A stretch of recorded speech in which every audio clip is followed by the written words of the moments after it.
Well, hello and welcome to As Far as I Know. And I was reading through the comments this morning. My intention was to do a surprise, what surprises are headed your way reading. And I spent the morning doing my hair, y'all. So it's been a whole process, as it always is.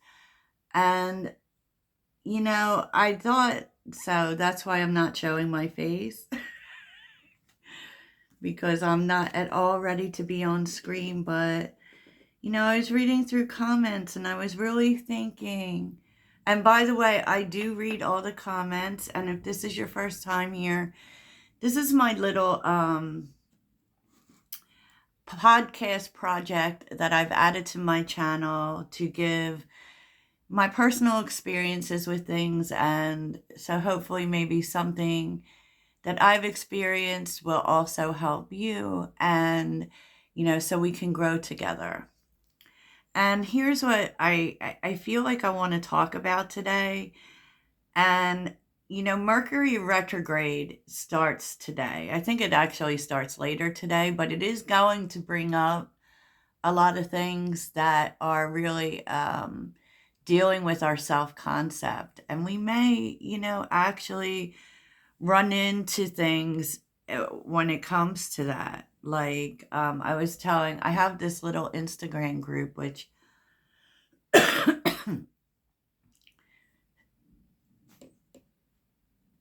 which is actually just a kind of a private message group.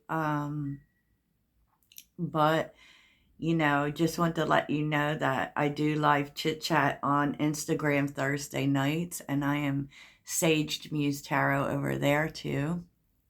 But anywho, let's move on. It is really going to challenge self concept. And, because with Mercury retrograde, we do revisit the past things, they can just randomly come up for you, or they could be other people bringing them up for you.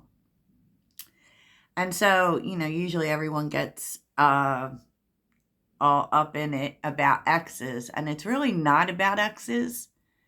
It's about a lot of the times it's just about things for us to take a second look at, or something coming up for us to deal with. And this one in Aries, if you know anything about astrology, Aries rules the house of self.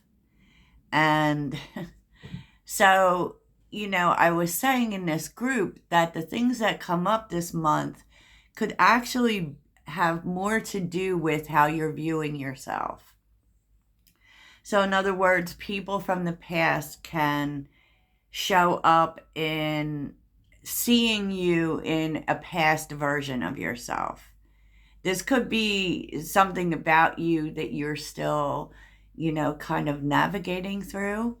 Um, and it could really show you about things that you want to change about yourself. I just recently have had experiences with actually friends in my life, people who have been in my life for a long time. And it just kind of felt like they were still seeing me from a place that I personally felt that I wasn't anymore. And so I got really upset at one point, because I thought, is this really how you see me? But the truth is that sometimes it isn't so much that that's the truth. Everyone sees something different. We all move in our own truth. But it could come up to show you what you've grown from. It could come up to show you where you still need to grow. And it will really confront, like, issues, for instance, of who you want to be.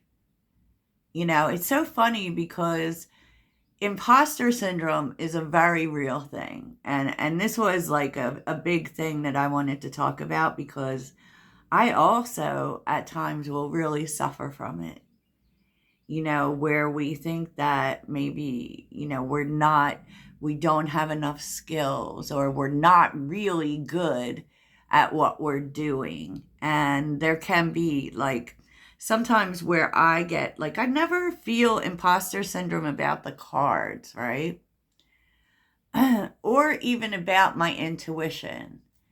Sometimes when I feel like I'm teaching in a way, just like this space right here, it can make me feel like, like how could I even, and then I can get wrapped up in things like I only have my experiences to draw on. I don't have a teaching degree. I am not, you know, qualified. And I think that that is something that we go through a lot. And especially if it's something different, right? If opportunities are showing up for you that you feel are beyond your experience, instead of thinking, well, there's nothing I can't learn, we get caught up in, I can't possibly do this. But the truth is that you're never offered an opportunity that you're not capable of. You never are. And so this is what brings us to self-concept. And self-concept is, first of all, like the need to know yourself in every stage is so important. And this can get really confusing because a lot of people say, I am myself. I know who the heck I am. And sometimes we don't. Sometimes we don't. Because the other things that we are crowded with are what we've been told we are. How we have moved through life, like up till the point in which we are able to think for ourselves, which I tend to think a lot of the times is like, when we become teenagers, even our mind's not right. But definitely in adulthood is when we are actually able to know ourselves the best, right? Because, unlearning is a real thing. And it's not that like anyone has evil intentions or they don't like who you are. Maybe in some cases that could be true, but it isn't that. It is they are doing this based on their experience, their set of rules, the environments that they grew up with. And so we spend our whole life learning ourselves. And that's going to change like all the time. And it's going to change through different circumstances and then we'll find that like we're completely different and our life doesn't fit at all. And then, that can be very stressful. It can be really stressful. I feel like the biggest, hardest thing is self-acceptance. I don't even feel it's, I know a lot of people feel like the hardest thing is heartbreak or being broke. And I don't agree. I feel like self-concept is pretty much the hardest thing to learn. And self-concept is what you think about yourself. It's what you think about yourself. And the different circumstances that you run through in life can really irritate that. Okay, so for instance, and this is something that I have told people when they were going through breakups and all. Like, when you break up or you have a divorce, you completely remake yourself. If you look back, you will see that you are not the same person that you are in your 20s and your 30s and your 40s, when you were married, when you were with this person or that person. Because the moment that something ends in our life, and that basically is about cycles, is we have to become new. We literally have to. And it's even with everything that we learn, we have to become new. And I think a lot of times, and I think I said this in a previous video, you got to let people know. Like if you're becoming new, right? You're evolving. That's what we do. You're changing. if there are people you want to keep in your life, you have got to let them know. You can't just expect people to know. And I don't know where that thought came from, but that was just a side thought. Now, in terms of self-concept, when I was young, confidence was very hard for me. And I'll tell you why. Now, this is going to be funny because I feel like it's the opposite for a lot of people. Not much was expected from me. I said what I said. Not much was expected from me. As a matter of fact, my family, even to this day, has very little expectations for me. Because, well, I was the only one in my family to not go to college. I was not very career driven when I was young. I really didn't have very much ambition, but I did get married young. I did have kids young, and um, 2 divorces later, that was just a choice I made, right? So my identity on some level was never my own. Um, because I went from living with my mother and I was being her daughter to getting married and I was his wife and their mother, and I was single for a time and then I got married again and then I was his wife. And if we don't take the time to figure out who we are apart from everything else, did I scream? You have to know who you are apart from everything else. Your education, your job, your friends, your family, your spouse, your partner, everything else. Who are you? Who are you? But not just that. It's like, who do you want to be? Because here's the other thing. This was something I used to ask my son all the time. When my son was little, he had a problem with itchy fingers. He was just like stealing left and right from his siblings, right? And he knew it was wrong, but he just wanted it. Okay, he was the youngest, he was the baby. And at one point I said to him, who do you want to be? Is this who you want to be?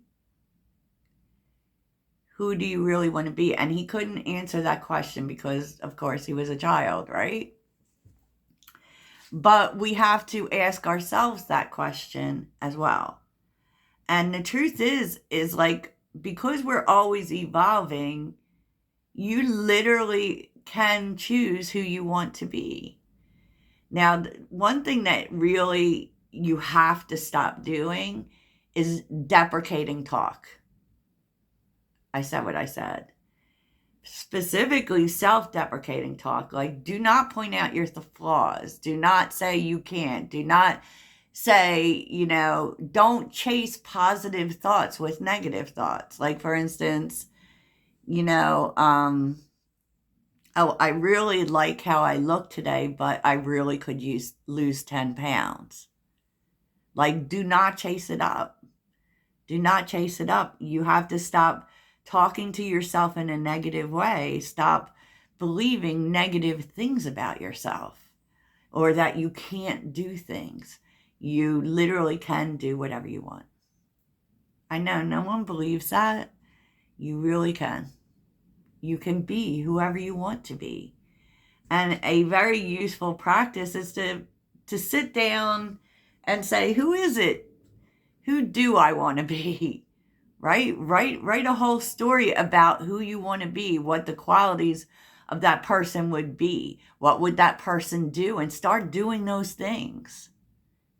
And because, I had to really do this myself because I tend to be a think small person.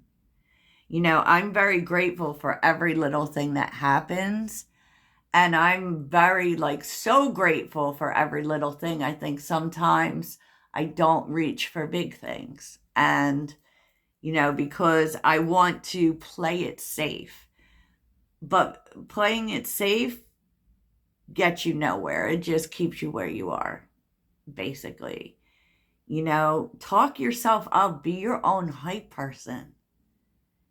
You're the smartest person in the room. You're the most beautiful person in the room. You are needed, and very much use I am statements. And in terms of whatever it is you want to be, you can actually formulate an entire plan around that. So one thing I started at the beginning of the year was because I want my business to be successful. Okay, my tarot business, my coaching business. I want to do all kinds of things. I want to make my own oracle cards. I want to start teaching classes. There's a whole bunch of things I want to do, right? But at the end of the day, I want to be a wealthy businesswoman. And so I formulated a whole plan. I started looking into things, like looking at other successful, wealthy entrepreneurs and such. And, I also read Atomic Habits, which I suggest, because all of these things start small. Everyone thinks like there's one big move, but there's not. There's not. But where you start with is where you are. Okay, where you are right now, what you think about yourself, where those thoughts came from, how you could improve those thoughts, right? So let's get back to the wealthy businesswoman, because I'm a Sagittarius, so I kind of go like from here to there to there to here. That's the way I tell a story. And so I thought, wealthy businesswoman, successful entrepreneur, what is something that they would do? What would they do? How would they talk? What kinds of activities would they have in their life? What would they learn? Everything. And I started taking things small. Like, for instance, I started with, and this is going to be really seem funny, but it's not funny. And it just shows how you will kind of tweak things to personalize them along the way. Okay, so I said to myself, a wealthy businesswoman would dress for the job she has, right? That's what we learn in interviews. Dress for the job that you have. So I said, well, I have to get dressed every morning. I work from home, and like generally a lot of times people who work from home, they're in their pajamas. Definitely. And I said, and that was definitely me. And I said, I have to stop this. I have to, be successful, look successful. And if I looked successful, I would start feeling like I was.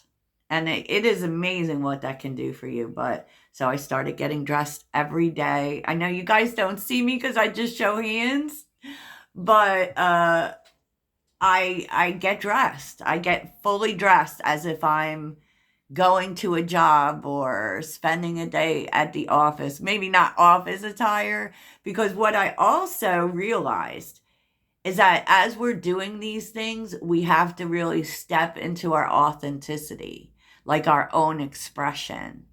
So that thought went even further. So not only was I getting dressed and not staying in my pajamas and dressing well, I said, but how would I dress? And truth be told, I'm a little bit on the boho side, y'all. I'm a little bit of a hippie, right?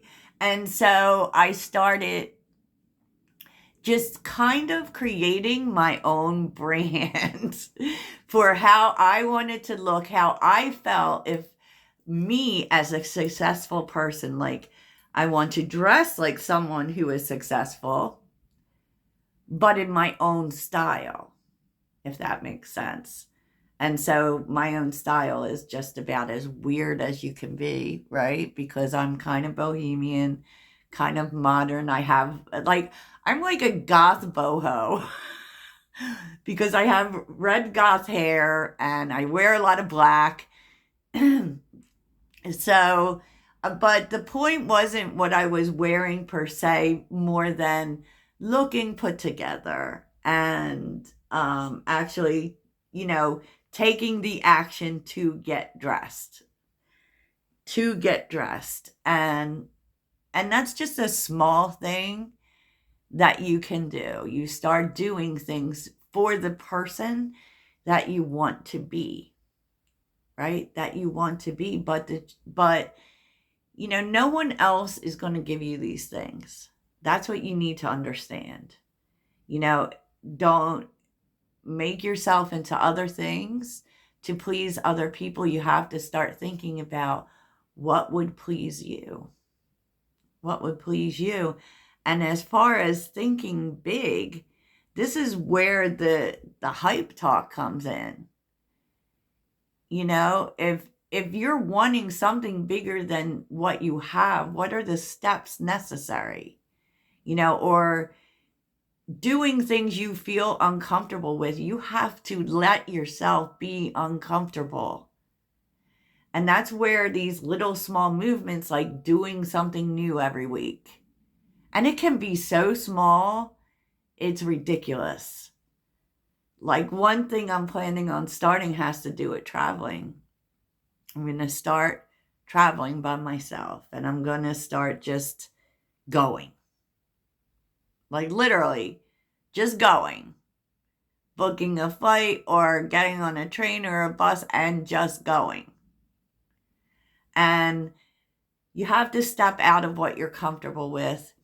If you're saying that you are someone who has an active social life, but you stay home all the time, or you only, interact with the same people, you need to start interacting with different people. And you definitely need to interact with people who fit who you want to be. People who also talk positively, people who talk about winning, opposed to people who complain about life. I will tell you that one thing that really hurts your self-concept is complaining. I feel like complaining is the number one thing. Judging, even, throwing other people under the bus can affect how you feel yourself. Putting yourself in the company of people who will put you down. We are moving away from codependent cycles and toxic people. And you have to be able to look yourself in the eye, to be honest. If you're holding on to people too long that are holding you back, that's codependent behavior.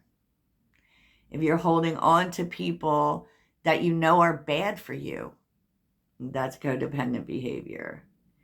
And sometimes we do that because we have known people for so long, and it doesn't matter. It doesn't matter. So you have to, in order to be bigger, you have to start doing things that you're not comfortable with. If you're wanting a partner, you've got to make yourself be seen. And whatever that looks like for you. Personally, I think we should be doing more than dating apps. And I feel in that department, doing things you love is a great way to connect with people that you would have things in common with, that you would have a vibe in common with, right? So maybe you take a class, maybe you join a gym, maybe you and commit to doing things you're not comfortable with. So if you want to meet new people and connecting is a problem for you, commit yourself to small conversations anywhere. Small conversations. I will talk to someone, or I'll talk to 5 people today for 5 minutes. If you want better health, you have to start making small changes. If exercise is part of that, and God knows it should, because exercise not only helps you look better, it eases trauma, anxiety. I said what I said. Start doing it for 5 minutes, 10 minutes, 15 minutes a day, every day at the same time. It's these little things that make a difference. Start writing things, like write pages and pages of things that you like about yourself. Write pages and pages of ways in which people said something nice about you, or because I know whenever I get really positive feedback, even on the channel, I feel so pumped. I feel so wanting to do more, right? Wanting to do more. So start doing positive things for yourself that make you feel good about you. Because there's no way, we always should confront our shadow. Definitely we will be doing that during this time. We will be looking at our codependent behaviors. We will be releasing people and things that aren't good for us anymore, that hold us back, and that's always worth looking at. What is something you could also write down, things that you do that you don't like that you do, and ways to change that. But there's really, really nothing you can't do.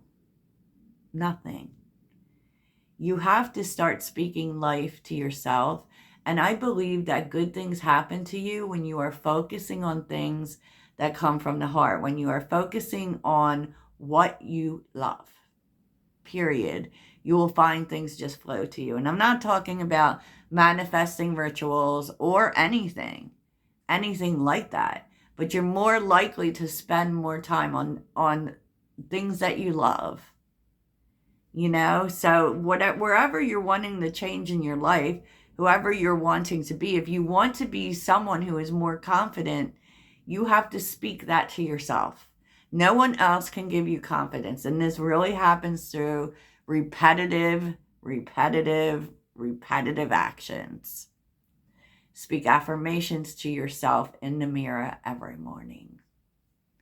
Now, I have seen some things that actually trick your brain to happiness even. And that I saw this one guy said, if you do this for an entire week, you will find that you feel different. When you get up in the morning, brush your teeth with your left hand. And speak love to yourself in the mirror, and get really, really close to the mirror. And then take 10 deep breaths. And I didn't think that it would do anything, but it really does. And I'm telling y'all,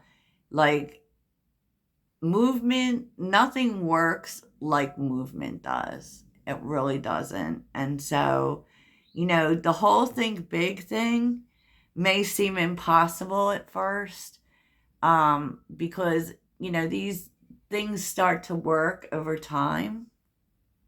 And, they're just repetitive actions towards our own self-love every single day.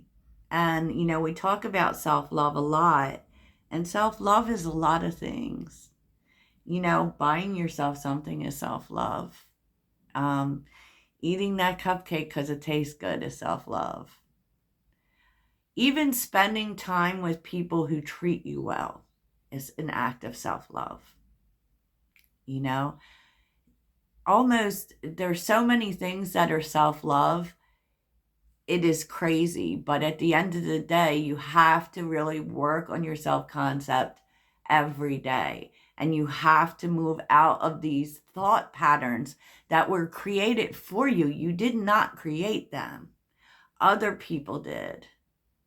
And don't let other people tell you who you are or who you're going to be.